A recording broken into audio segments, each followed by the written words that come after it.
Welcome to Pardon That Vine. My name is Riccobono, and this is the world's most unbiased wine review forum.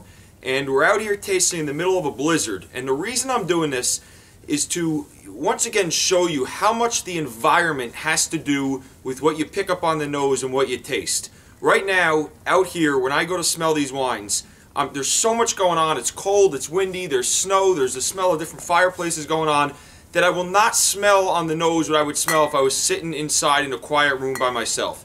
And this is important because since the beginning when I started this show, I emphasized that I was not going to get into all of the hints of this and hints of that when tasting the wine, because my belief was that every unique individual is going to pick up something different.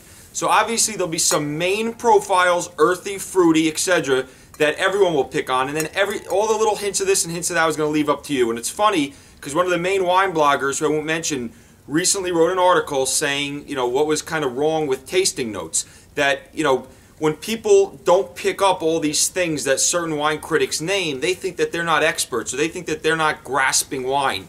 And, it's kind of, depressing, it's not the right word, but you get real excited about wine, and then you try to taste next to someone else who's saying these 15 different things they pick up, and you pick up one, and you're saying, man, I must not be really know what's going on with wine. That's just not the case. I sat down the other night for dinner with someone who I really respect their wine knowledge, and we were going back and forth pretty much disagreeing on every single tasting note that we picked up, which is what makes wine fun. It's what you pick up. And like I said, you should get the main things that I talk about, and if you're not getting those, then you should try to concentrate on them. But this whole thing that wine can be defined and that it's very simple to understand and straightforward is just not the case. That's what adds to the uniqueness of wine, is that it's kind of a mystery. Everyone picks up a different thing. It changes from one day to the next, 1 hour to the next, and that's what's great. So we're out here in the elements, and we're tasting a Barolo Fontana Freda 2003. 2003 is a great vintage to buy for Barolo, and the reason I say that is because they're dropping the prices.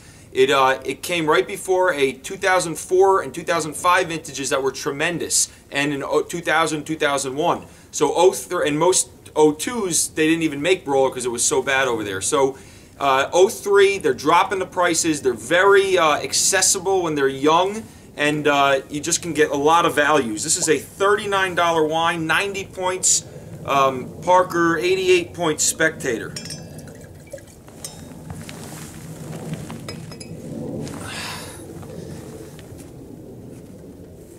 Nice dark color, kind of cloudy actually. Could be the snow going into the glass though. Wow, tons of fruit, even out here, even with these elements.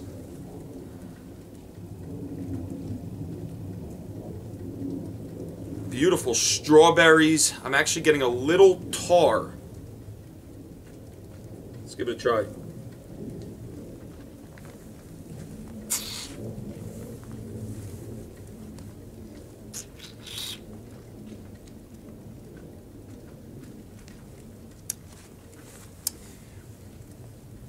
Still a little bit young. Huge tannins at the end.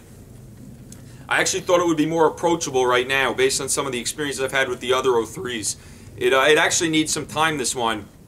On the palate, on the nose, you're getting pretty much all fruit, all strawberries, like I said, a little tar. On the palate, you're getting a lot of tar, you're getting earth, you're getting pavement, you're getting crushed rocks. A lot of that Piedmont terroir. A lot of cherries, sour cherries on the nose. I would say, for $40, this is a nice Barolo. I would lay it down for another 2 years. It's an 03. I want to give it one more try.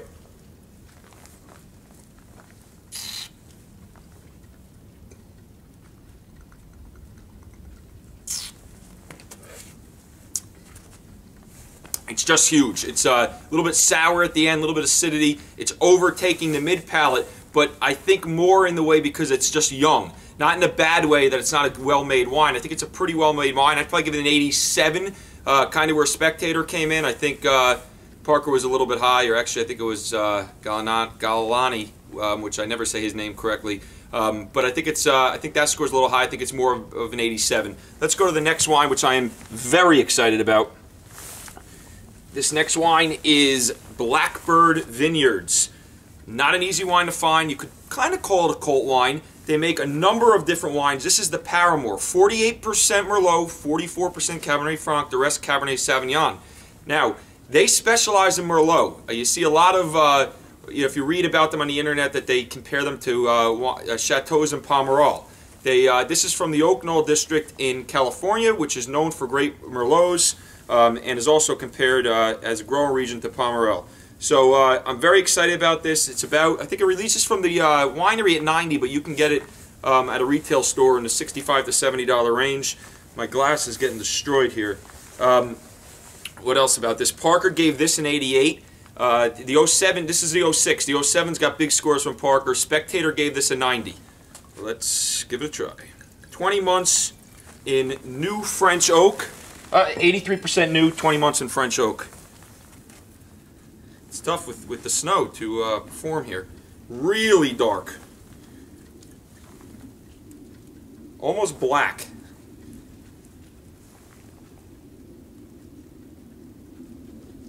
Wow, beautiful nose. I'm getting syrup, nice syrupy blackberries, tons of dark fruits, boysenberries, but I'm getting this cedar component, which is awesome. A little bit of smoked firewood. This is a really nice nose. Let's give it a try.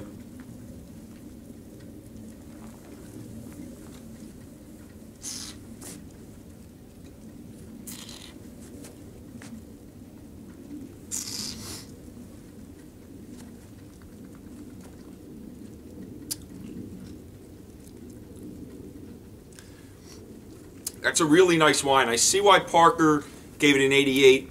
It's so close to being a 90 plus wine.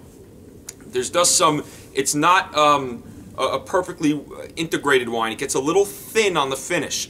On the mid palate, it's beautiful. I mean, we're talking a mixture of pepper and dark fruits. Just powerful. You can taste the Merlot, you can taste the Cabernet Franc. They're balancing each other out. I want to give it one more try.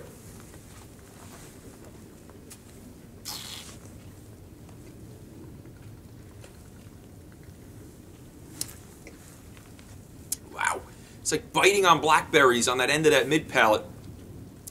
But the finish, it's not that it disappears; it thins out. I actually can still taste it.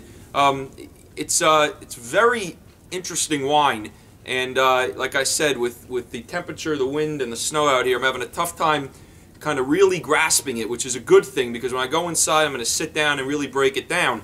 But this is a nice wine. You know, if you can find this on the market for $60, especially with the 07s coming out, there's going to be a lot of values with the 06s because of being such a historic vintage, or at least that's what the critics saying.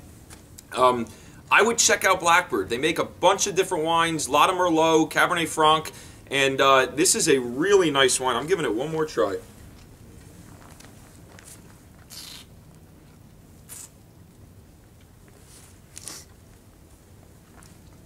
Got like the smokiness, but dark fruits, but it just thins out at the end, which I don't really like.